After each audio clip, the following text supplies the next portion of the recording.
Alexander, let's talk about the series of concerts, which I know are called symphonic soundscapes.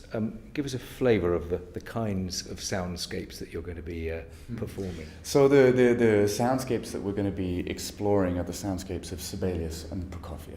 And the reason behind this is twofold. So firstly, as we move into 2017, we're moving into the 100th anniversary of both the founding of Finland as we know it today, 100 years, and then of the Bolshevik Revolution, so the October Revolution. So two seismic events in the history of those countries.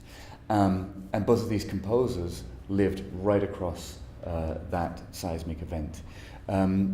They are also, in and of themselves, fascinating composers to look at in parallel, because as we reach the end of the 19th century, the symphony has in a sense had its time. People are starting to look towards the tone poem, programmatic music is starting to come to the fore.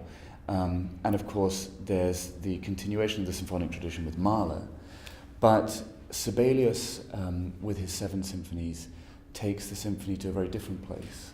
And I wanted to look at that journey between the First Symphony and the 7th Symphony, where Mahler is in a sense expanding, Sibelius is distilling down until we get to this 7th Symphony. I mean, it's not quite as simple as that, but ultimately that journey to the 7th Symphony is an extraordinary one.